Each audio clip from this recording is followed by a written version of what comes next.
எந்த ஒரு நாடும் சமூகமும் முன்னிலை பெற்று முதன்மையாகவும் திறமையாகவும் விளங்க வேண்டும் என்றால் அங்கு பெண்களின் உரிமையும் மரியாதையும் ஆண்களுக்கு நிகராக இருக்க வேண்டும்.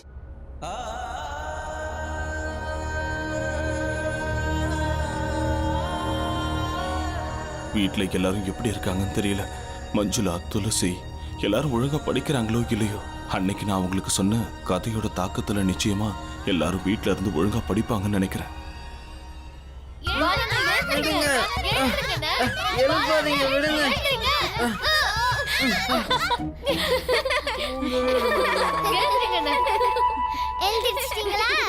எழுப்பிட்டீங்களா? என்ன தூங்க விடுங்கப்பா. நீங்க ஞாயிற்றுக்கிழமை தானே, நான் நிம்மதியா தூங்குறேன். தூங்க விடுங்க. ஞாயிற்றுக்கிழமைனா என்னென்ன படிக்க கூடாதா என்ன? நீ என்னமோ பெருசா படிச்சு கிழிக்கிற மாதிரி பேசுற. நானும் படிக்கதான் செய்யறேன். நாங்க படிக்கிறோமா இல்லையான்னு அக்கா கிட்ட கேளுங்க. நீங்களாம் பொண்ணுங்க, படிச்சு என்ன பண்ண போறீங்க? இல்ல பாலானே, இப்படி பேசுறீங்க? ஆணோ பொண்ணோ படிப்புங்கிறது ரெண்டு பேருக்கும் பொதுவானதுதான். ஐயோ பீம், இது வரைக்கும் எந்த பொண்ணுங்களாவது படிச்சு வேலைக்கு போயிருக்காங்களா? இவங்க மட்டும் ஏன் படிக்கணும்? ஏன் பொண்ணுங்க படிச்சு பெரிய ஆளாகி வேலைக்கெல்லாம் போறது இல்லையா? பொண்ணுங்கெல்லாம் நல்லா படிச்சு பெரிய வேலைக்கெல்லாம் போய் நாட்டையே திரும்பி பார்க்க வச்சிருக்காங்க. உண்மையாப்பா? உங்களுக்கு அந்த மாதிரி பொண்ணுங்களை பத்தி எல்லாம் தெரியுமா? அப்பா, அவங்கள பத்தி தெரிஞ்சா எங்களுக்கு சொல்லுங்க. தெரியுமா? அப்படிப்பட்ட ஒரு பொண்ணு நம்முடைய நாட்டிலேயே பிறந்திருக்காங்க. இங்கதான் சத்தாராப்ல.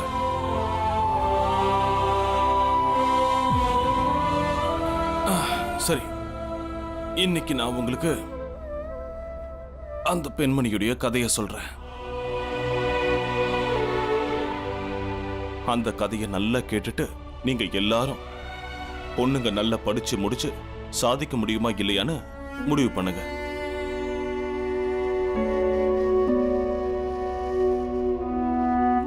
நான் பூனே நகரத்துக்கு டீச்சர் ட்ரைனிங் படிக்க போனப்போ நான் அங்க ஒரு அற்புதமான தம்பதிகளை சந்திச்சேன். அவங்க பேரு ஜோதிராவ் ஃபூலே, அப்புறம் சாவித்ரிபாய் ஃபூலே. நான் ஜோதிராவ் ஃபூலேவை சந்திச்சப்போ அவருக்கு இந்த உலகத்திலேயே ரொம்ப முக்கியமானது எதுன்னு சொன்னா அது நிச்சயமா பெண்கள் கல்விதான்னு அவங்கள படிக்க வைக்கணும்னு சொன்னாரு. நாம பொண்ணுங்களுக்கு சமமான வாய்ப்பும் சுதந்திரமும் கொடுத்தா அவங்க தன்னோட வாழ்க்கையை மட்டும் இல்லாம மத்தவங்க வாழ்க்கையையும் அழகாக்கிடுவாங்க. ராம்ஜி, இது என்னுடைய சொந்த அனுபவத்துல நான் சொல்றேன். இந்தாங்க, நீங்களும் எடுத்துக்கோங்க. இவங்க தான் என்னுடைய மனைவி சாவித்ரிபாய். வணக்கம். இவங்க என் வாழ்க்கையில வந்ததுக்கு அப்புறம் என் வாழ்க்கையில ஏகப்பட்ட மாற்றங்கள் நடந்துச்சு. அப்ப எனக்கு ஒரு 13 வயசு இருக்கும், இவங்களுக்கு 9 வயசு இருக்கும்.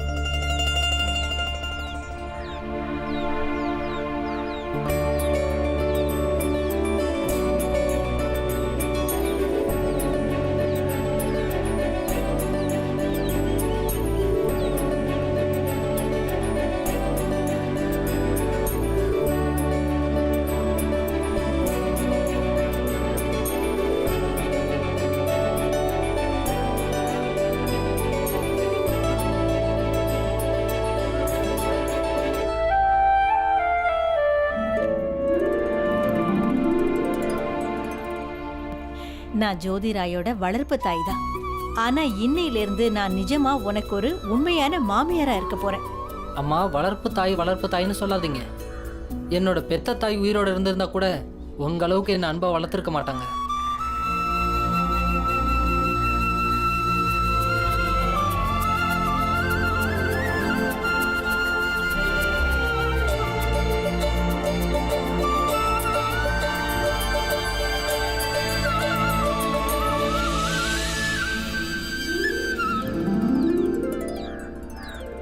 இப்ப நீங்க 2 பேரும் ஒருத்தரோட ஒருத்தர் கையை பிடிச்சுக்கோங்க. நீங்க 2 பேருமே இனி இந்த பிடியை விடாம வாழுவோன்னு சத்தியம் பண்ணிக்கோங்க. எந்த ஒரு செயலா இருந்தாலும் 2 பேரும் சரிசமமா பகிர்ந்து செய்யணும். சத்தியம் பண்றேம்மா. இங்க பாருமா, வலது காலால இந்த உழக்க தட்டிட்டு உள்ளவா.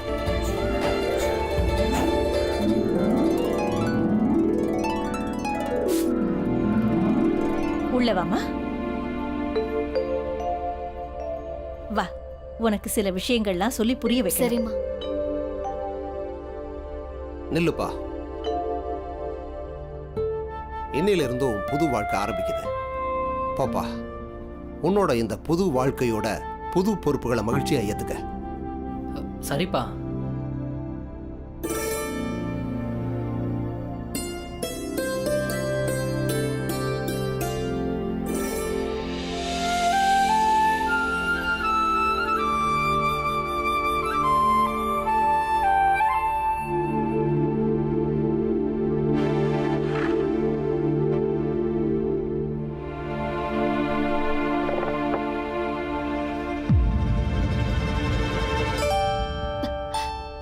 என்ன மறைச்சு வைக்கிற? ஒன்றும் இல்லை. இல்லையே, எதையோ மறைக்கிறியே. பயப்படாத, அது என்னன்னு காட்டு. ஒன்றும் இல்லை. இல்ல, ஏதோ இருக்கு. கையை முன்னாடி காட்டு.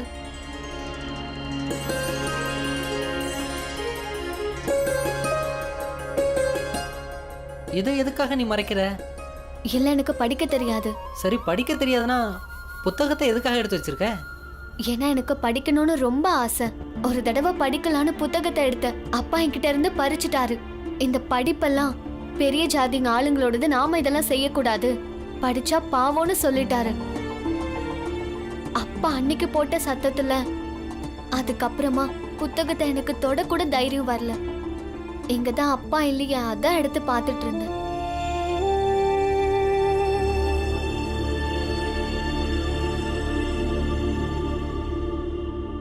இந்த எல்லா புத்தகத்தையும் நீங்க படிப்பீங்களா?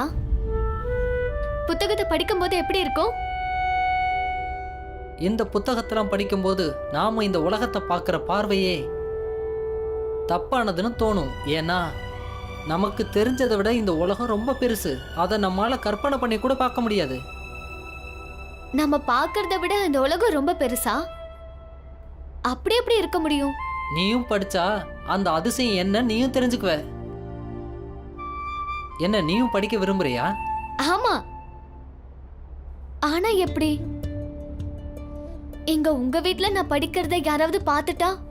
யாருக்குமே தெரியாம இருந்தா நீ படிப்பல்ல. ஆமா. சரி, உனக்கு வேற என்னென்ன பிடிக்கும்? சாப்பிட பிடிக்கும். என்ன? அம்மாடி, உனக்கு தூக்கம் வரல? வா.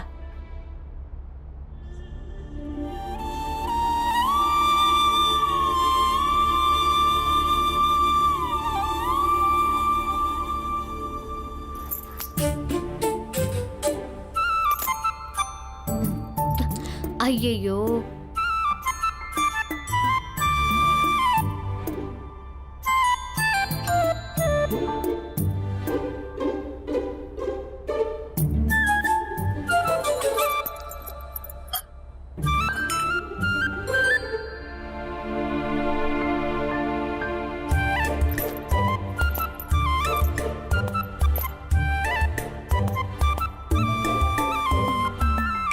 நான் எப்பவுமே காலையில சீக்கிரமா எழுந்துருவேன்.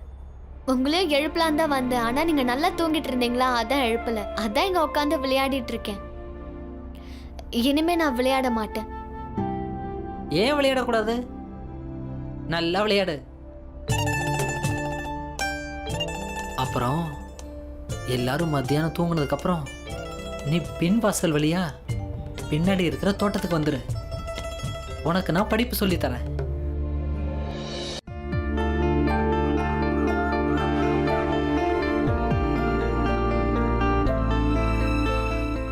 எவ்வளோ நேரம் ஆச்சு, சாவித்திரி இன்னும் காணுமே.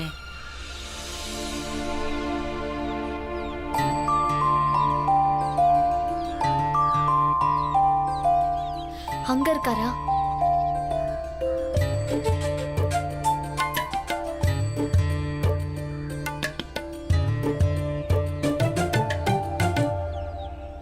எங்க தான் போயிருந்த? எவ்வளவு நேரமா காத்துட்டு இருக்கேன். சரியான ஆள் நீங்க. இப்படி யாராவது பண்ணுவாங்களா? நேத்து தான் நம்மளுக்கு கல்யாணம் முடிஞ்சது, அதுக்குள்ள பின் பக்கமா? யாருக்கும் தெரியாம வான்னு சொல்லிட்டீங்க. ஆமா, நீங்க எனக்கு சரியா வழி கூட சொல்லலையே. ஒன்றும் பிரச்சனை இல்லை, அதான் வந்துட்டு இல்லை. நாமெல்லாம் வழியை தேடி கண்டுபிடிச்சா அது ஒரு சுகம்தான்.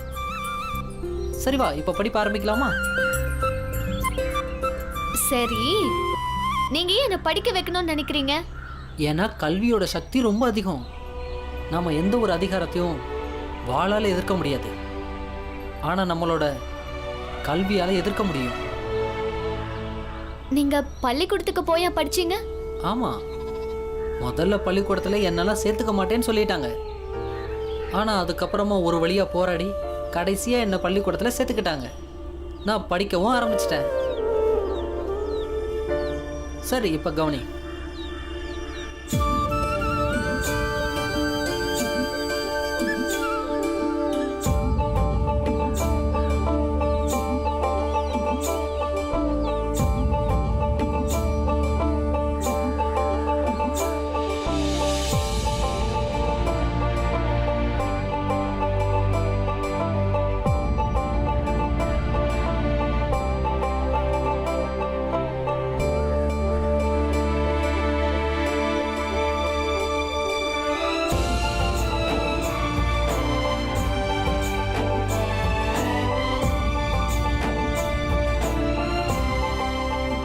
ஜோதிராவ் சாவித்ரிபாய்க்கு கொஞ்சம் கொஞ்சமா கல்வி கத்துக் கொடுக்க ஆரம்பிச்சாரு.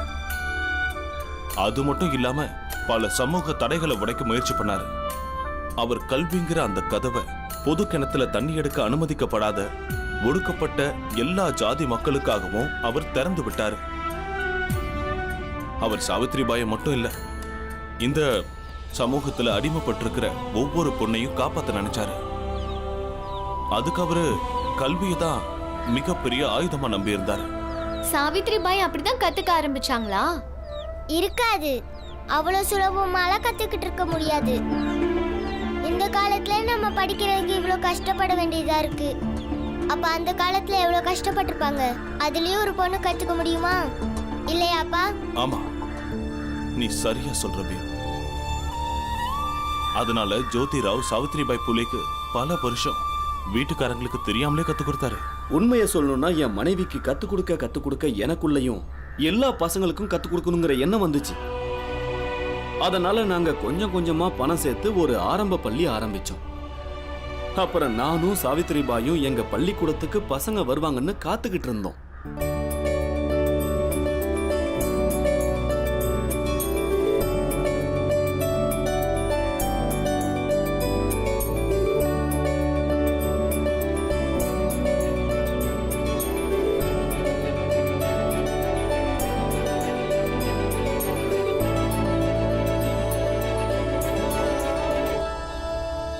ஒரு பசங்க கூட வரல. வந்து விழுந்ததெல்லாம் வெறும் கல்லுங்க தான்.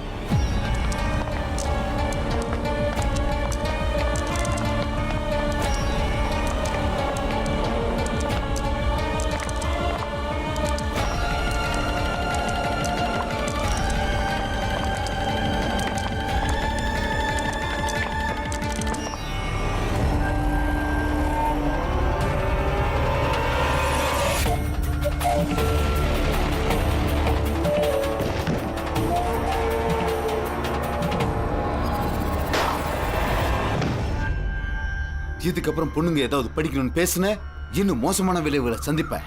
தர்மத்துக்கு எதிராக செயல்படுறத நிப்பாட்டுங்க. பெண்கள் படிக்கிறது எப்பவுமே பாவம். வாங்க.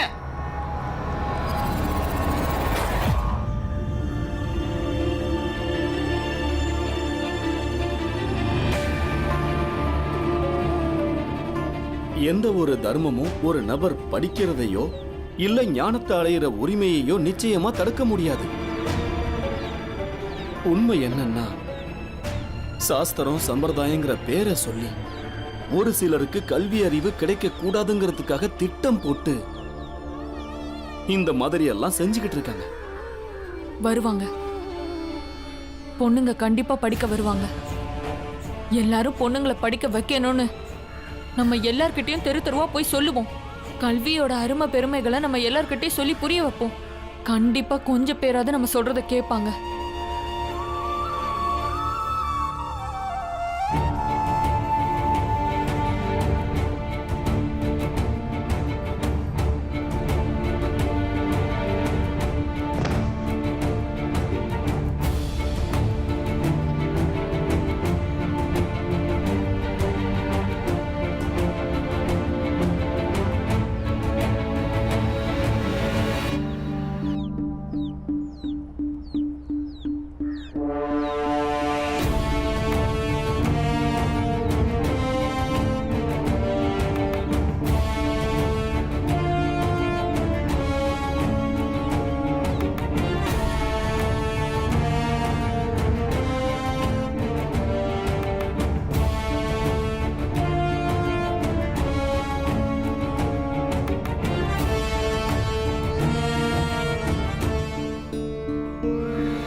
15 நாளா பெண்கள் கல்வி கற்கணும்னு நாம சொல்லிக்கிட்டு இருக்கோம். ஆனா யாரும் அவங்க பெண்கள் கத்துக்கிறதுக்கு விரும்ப மாட்டேங்கிறாங்க.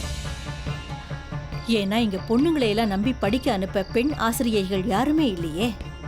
முதல்ல பொண்ணுங்க படிக்கவே ஆரம்பிக்கலனா அப்புறம் பெண் ஆசிரியர்கள் எங்க இருந்து வருவாங்க? நீ யாருக்கும் தெரியாம மறைச்சு வச்சு உன் பொண்டாட்டிய படிக்க வச்சல்ல, அவளை இன்னும் கொஞ்சம் படிக்க வை.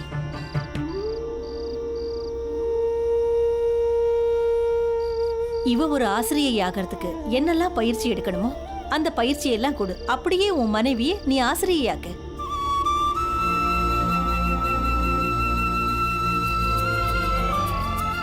ரெண்டு பேரும் ஏன் அப்படி பாக்குறீங்க?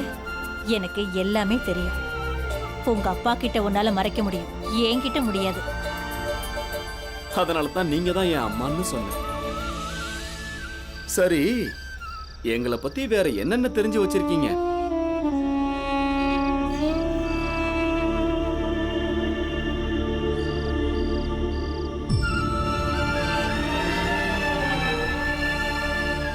நான் போய் சமைக்கிற வேலையை பாக்குறேம்மா.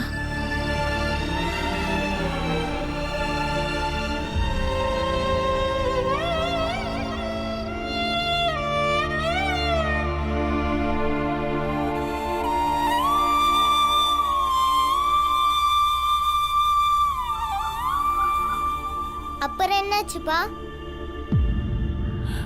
என்ன நடந்திருக்கும்?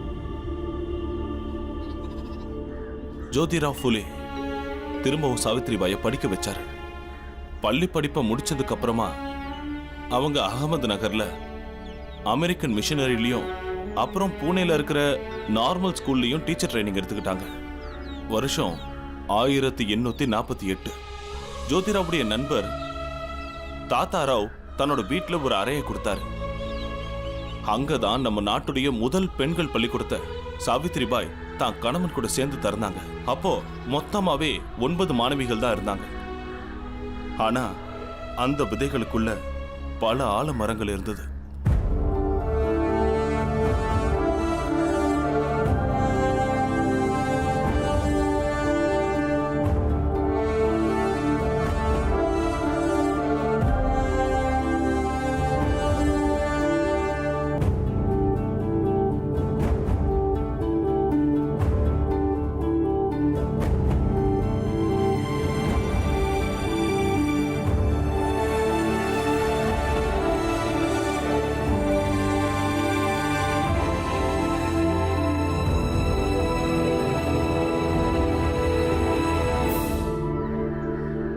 நம்மோட பல வருஷ கனவு இன்னைக்கு நினைவாயிருக்கு. உண்மையை சொல்லணும்னா கல்வினால நமக்கு இன்னைக்கு கிடைச்சிருக்க ஆதரவை வார்த்தையால விவரிக்க முடியாது.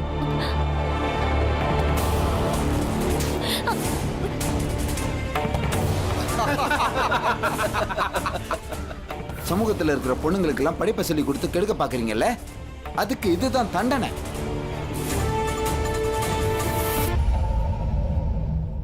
நான் தினமும் இதே வழியா தான் பள்ளிக்கூடத்துக்கு போக போறேன். உங்களால எவ்வளவு அசிங்கப்படுத்த முடியுமோ படுத்துங்க. ஒரு உண்மையை மட்டும் எல்லாரும் தெரிஞ்சுக்கோங்க.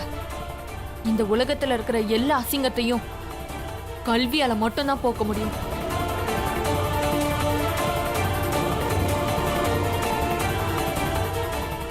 இவளுக்கு ரொம்ப கொழுப்பாயிடுச்சு. நம்ம சமூகத்தோட சக்தி என்னன்னு இவங்களை காட்டுவோம். வாங்க போய் நாட்டாமே.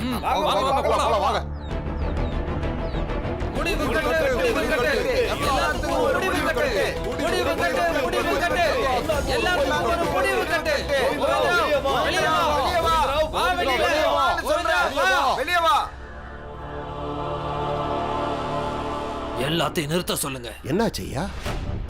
உங்க பையன் எங்க யாருக்கும் தெரியாம அவன் பொண்டாட்டிக்கு கல்வி கத்து கொடுத்திருக்கான். இப்போ அவன் பொண்டாட்டி பள்ளிக்கூடம் நடத்தி பொண்ணுங்களுக்கு கத்து கொடுக்க போறாளாம். நம்ம சமூகத்து பெண்களுக்கு கல்வியை கத்து கொடுத்து நம்ம தர்மத்தை கெடுக்க போறான். போய் சொல்லு, போய் அவனுக்கு புரிய வை. என்ன சரியா? ஆமா.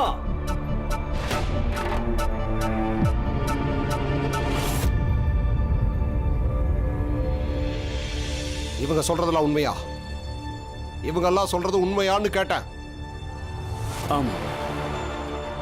நம்ம சமூகத்து பெண்கள் படிக்கிறதே ரொம்ப பாவம்னு உனக்கு தெரியாதா?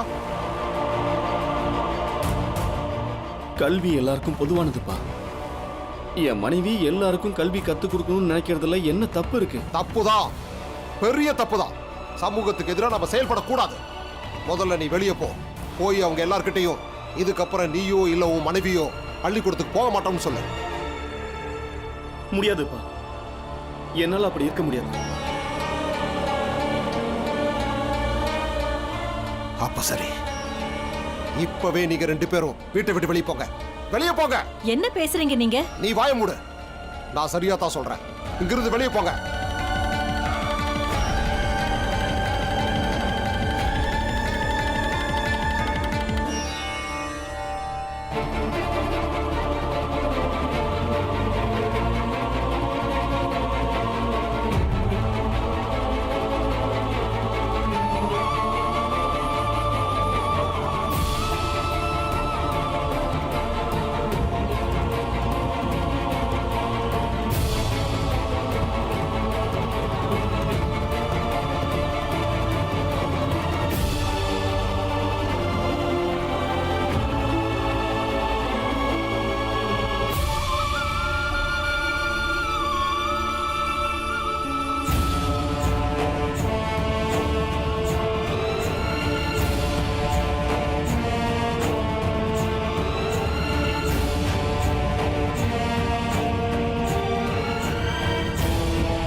வீட்டை விட்டு இப்படி வெளியில வந்துட்டு சும்மாவே இருந்தா என்ன அர்த்தம்?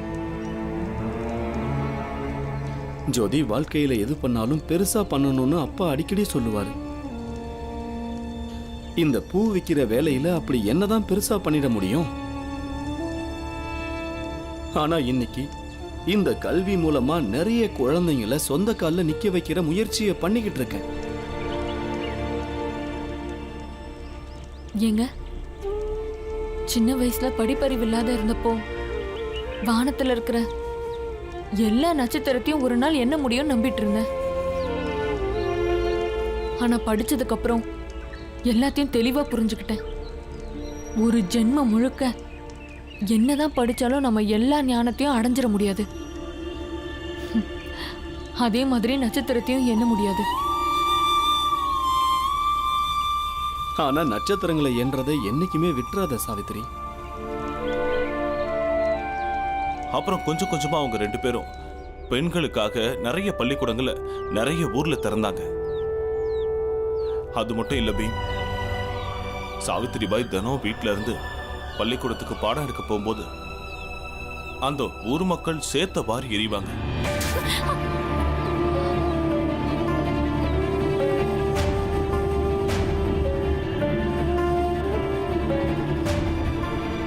ஆனா அதை பார்த்தெல்லாம் அவங்க பயந்து ஒதுங்கல. அவங்க தினம் போகும்போது ஒரு பைய கையில எடுத்துட்டு போவாங்க. அதுல எப்பவும் இன்னொரு புடவை வச்சிருப்பாங்க. அவங்க பள்ளிக்கூடத்துக்கு போனதுக்கு அப்புறம் அதை கட்டிக்குவாங்க. அதுக்கப்புறம் பசங்களுக்கு சொல்லி தருவாங்க. ஏன்னா சமூகத்துல இருக்கிற கல்லாமைங்கிற இருட்ட விரட்ட கல்விங்கிற வெளிச்சம் தேவைப்பட்டுச்சு. அப்பா, அவங்க எந்த அளவுக்கு போராடி இருக்காங்கல்ல? ஆமா, அவங்க போராட்டங்களை பார்த்து கிபி 1852 ஆங்கிலேய அரசாங்கம் கல்வித்துறையில கடுமையா பணிபுரிஞ்சதுக்காக அவங்களுக்கு விருதும் கொடுத்தாங்க.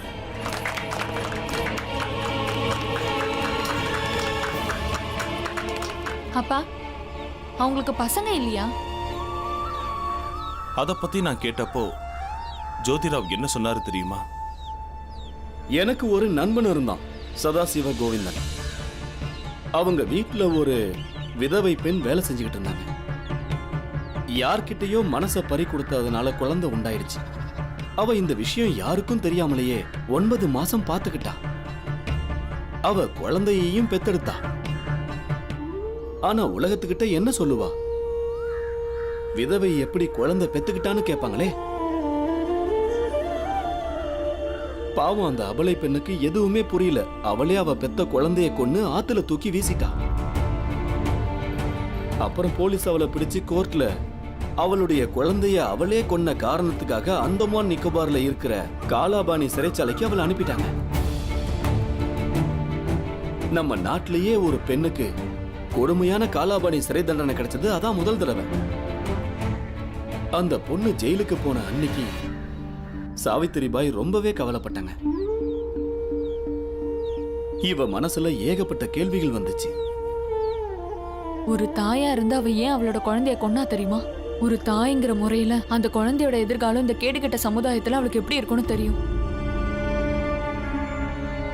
விதவை மறுமணங்கிற பேச்ச கேட்டாலே கொதிக்கிற அந்த சமூகம் அந்த குழந்தைய சும்மா விட்டுருமா என்ன? ஓட ஓட துரத்திக்கிட்டே தான் இருக்கும். அந்த குழந்தைய வாழவே விடாத அளவுக்கு பண்ணிருக்கும்.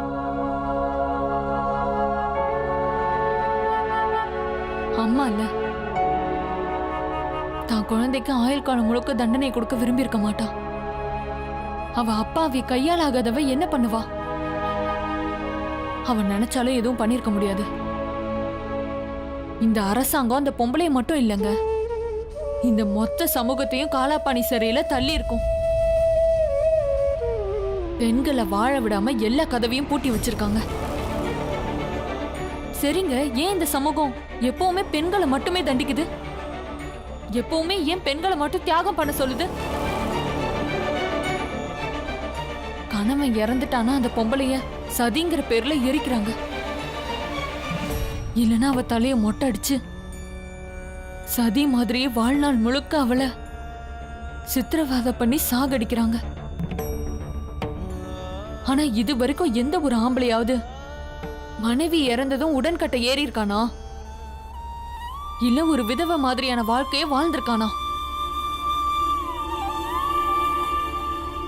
நம்ம இது எல்லாத்தையுமே தடுத்தாகணும்.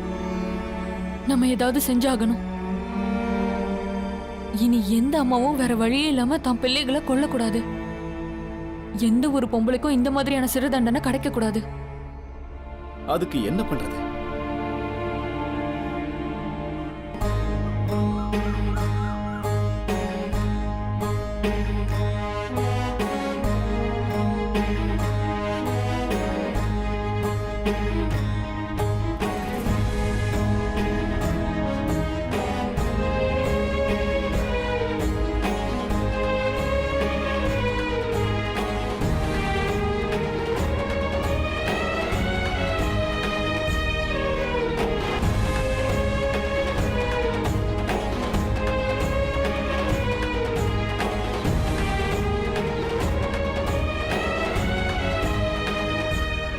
அப்புறம் கொஞ்சம் கொஞ்சமா எங்களை தேடி நிறைய கர்ப்பிணியான விதவை பெண்கள் வர ஆரம்பிச்சாங்க.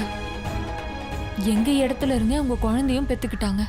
நிறைய பேர் அவங்க குழந்தைய கூடவே எடுத்துட்டு போயிடுவாங்க. இன்னும் கொஞ்சம் பேர் குழந்தைய எங்க கிட்ட விட்டுட்டு இங்க இருந்து அவங்க கிளம்பி போயிடுவாங்க. அப்படி இருக்கும்போது ஒரு நாள் ஒரு பிராமண விதவை பெண் எங்களை தேடி வந்தா, காசிபாய். அவளுக்கு அவளோட குழந்தை தேவைப்படல.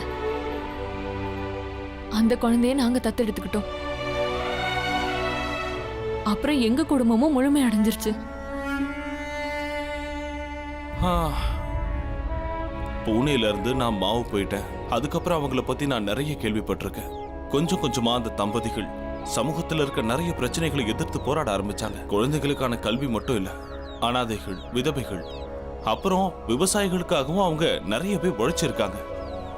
அந்த அன்பான கணவன் மனைவியும் தங்களுடைய வாழ்க்கையுடைய ஒவ்வொரு நொடியும் இந்த சமுதாயத்துக்காகவே அர்ப்பணிச்சிருக்காங்க. அப்புறம் ஒரு நாள் ஜோதிராவ் ஃபுலேவுடைய பலமான கைகள் பலவீனமாயிடுச்சு. அவர் நோய்வாய்ப்பட்டார். இந்தாங்க.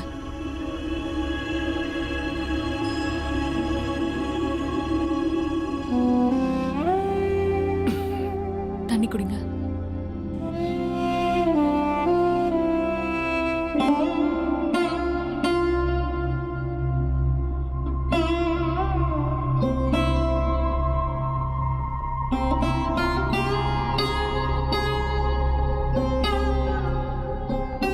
ஓம் நமச்சிவாய. இன்னும் ரொம்ப நாள் உனக்கு ஆதரவா உன் கூட இருப்பேன்னு எனக்கு தோணலம்மா. நம்ம மகன் யஷ்வந்தும் டாக்டர் படிப்பை படிக்கிறதுக்காக வெளிநாடு போயிருக்கான். என்னோட காலம் முடிஞ்சா கூட நீ எதையும் நிறுத்தக்கூடாது. கத்து கொடுத்துக்கிட்டே இரு, போராடிக்கிட்டே இரு. நீங்க என்ன பேசிக்கிட்டு இருக்கீங்க? உங்களுக்கு என்ன ஆச்சு? உங்களுக்கு எதுவும் ஆகலைங்க. நம்ம இன்னும் எவ்வளவோ செய்ய வேண்டியது இருக்குங்க. நீ சொல்றது எல்லாம் சரிதான். இந்த கையால எவ்வளவு விளையாட இருப்பேன். உன்னை எத்தனை முறை தோக்கடிச்சிருப்பேன். இனி என்னால விளையாட முடியாது. இருங்க, நான் இப்ப வரேன்.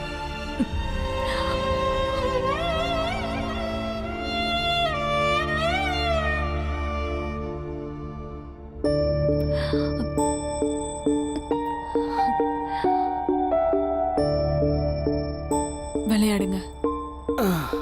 அந்த கையால விளையாடுங்க. என்னால முடியாதும்மா. அது எப்படி முடியாதுன்னு சொல்றீங்க? நம்ம நம்பிக்கை இழக்கிற வரைக்கும் நம்ம தோத்து போறதே இல்லைன்னு நீங்க அடிக்கடி சொல்லுவீங்களே, இல்லையா? வாங்க வாங்க விளையாடுங்க, புடிங்க.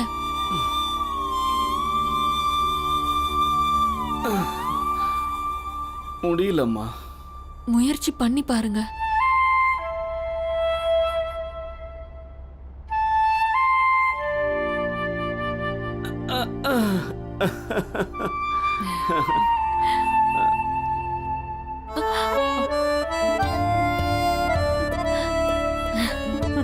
ஆடுங்க. இப்ப நீங்க தான் ஆடணும். புடிங்க.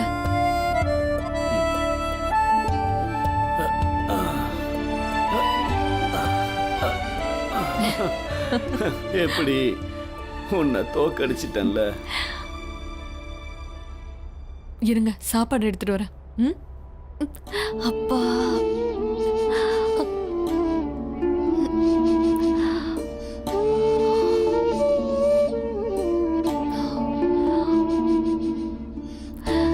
கடவுளே. எனக்கு 2 ரொட்டி போதும். அதுக்கு மேல சாப்பிட முடியாது. அதெல்லாம் முடியவே முடியாதுங்க. மருந்து வேற சாப்பிடணும்ல. அதுக்கு என்ன பண்றது? நமக்கு எவ்வளவு பசிக்குதோ அந்த அளவுக்கு தானே சாப்பிட முடியும். உப்பு கொஞ்சம் அதிகமாவே போடு.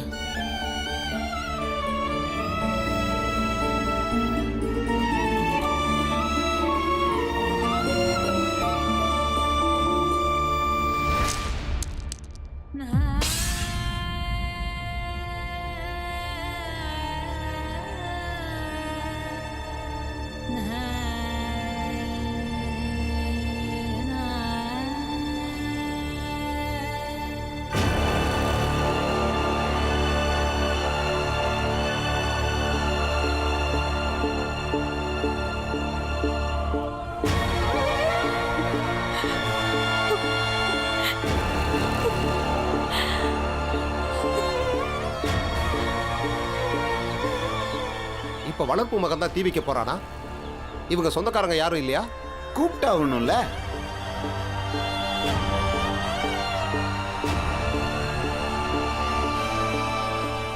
நம்ம 2 பேரையும் தவிர இவருக்கு வேற எந்த உறவும் இல்லை.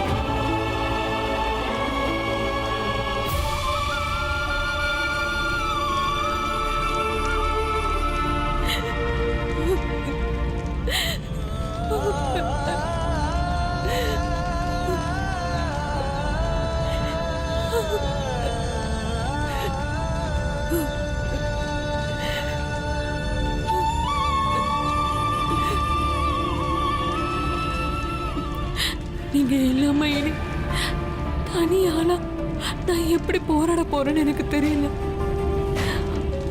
ஆனா இந்த போராட்டம் தொடரும். கண்டிப்பா நான் போராடுவேன். நான் உங்க மனைவிங்க. அப்படியெல்லாம் ஊஞ்சி போயிட மாட்டேன்.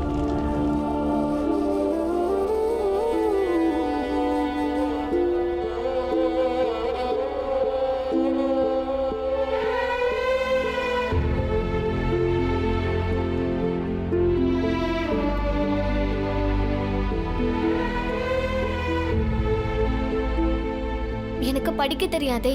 நீ படிக்கணும்னு ஆசைப்படுறியா? ஆமா.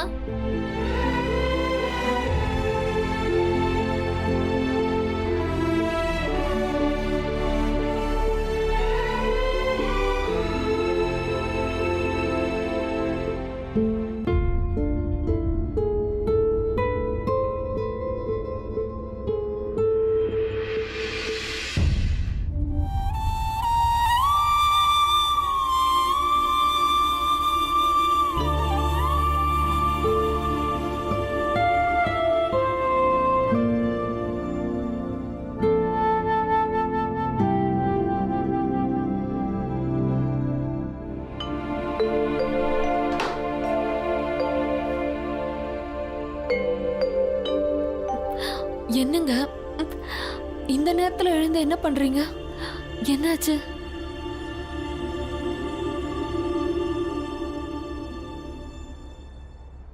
நீ கொஞ்சம் கையை காட்டு. என்ன ஏதாவது முக்கியமான விஷயமா? ஆமா, கொஞ்சம் முக்கியமான விஷயம் தான். நீ முதல்ல கையை காட்டுமா.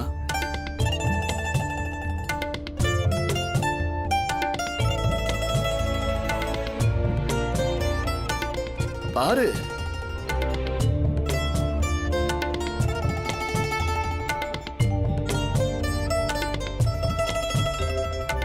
நமக்கு கல்யாணமாகி எத்தனை வருஷம் ஆச்சுன்னு ஞாபகம் இருக்குல்ல? நீ என்னைக்கு என்ன தேடி வந்தியோ அன்னையிலிருந்து இதை பத்திரமா வச்சிருக்கேன். இதெல்லாம் எனக்கு எதுக்குங்க? நான் இந்த மாதிரி எந்த நகைக்கும் ஆசைப்படுறது இல்ல.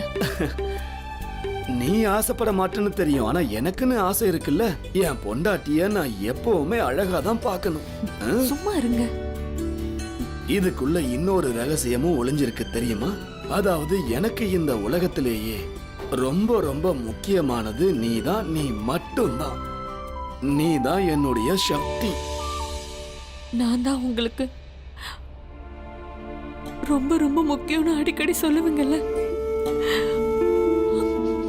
அப்புறம் எப்படி திடீர்னு பாதி பயணத்திலே என்னை விட்டுட்டு போக எப்படி மனசு வந்தது?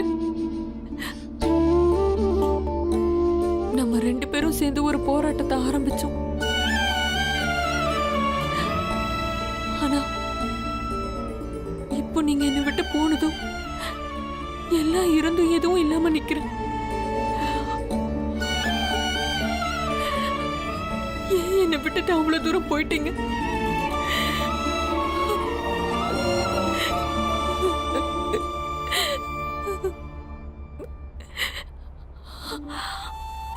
இல்லம்மா, அப்பா எங்கேயும் போல. நம்மளை சுத்தி தான் அவர் இருக்காரு. நீங்களே பாருங்க, அதை உங்களால உணர முடியும். அவர் எப்பவும் நம்ம கூடவே தான் இருப்பாரு. நமக்கு யாருமே இல்லைன்னு எப்பவும் நினைச்சுக்காதீங்கம்மா. அவர் நம்ம கூடவே தான் இருப்பாரு. அப்புறம் நானும் எப்பவும் உங்க கூடவே தான் இருப்பேன்.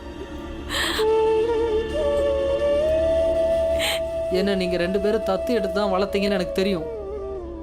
ஆனா எது எப்படி இருந்தாலும் நான் உங்களோட வளர்ப்பு தானம்மா. அதனால இனி உங்க போராட்டத்தில் நான் உங்க கூட இருப்பேன். அப்பாவோட இடத்தை என்னால் நிரப்ப முடியாதுமா. அவரை மாதிரி என்னால் ஆக முடியாது. ஆனால் அவரோட ஒவ்வொரு அடியையும் பின்பற்றி நான் எப்பவும் உங்க கூடவே இருப்பேம்மா. நாம் செய்கிற நல்ல செயல்கள் யாருக்காவது மன மகிழ்ச்சியை கொடுத்துச்சுன்னா அப்பா நிச்சயம் சந்தோஷப்படுவார்மா. நீங்கள் இப்படி அழுறதை நிப்பாட்டிட்டு அப்பாவோட வழியில் தொடர்ந்து பயணிச்சா அப்பாவோட கனவுகள்லாம் நிறைவேறுமா. இந்த ஊர் மக்கள்ல எத்தனையோ பேர் உங்களை வெறுக்கலாமா. ஆனால் தெரிஞ்சோ தெரியாமலோ உங்களால் நிறைய பேர் பயனடைஞ்சிருக்காங்க. வாழ்க்கை எப்படி வாழணும்னு உங்ககிட்ட இருந்து கற்றுக்கிட்டு இருக்காங்க.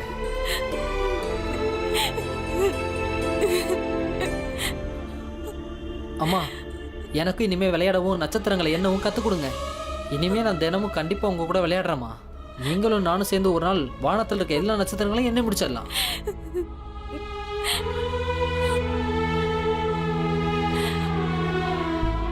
அந்த சாவித்திரிபாய் இன்னைக்கு வரைக்கும் ஓயல.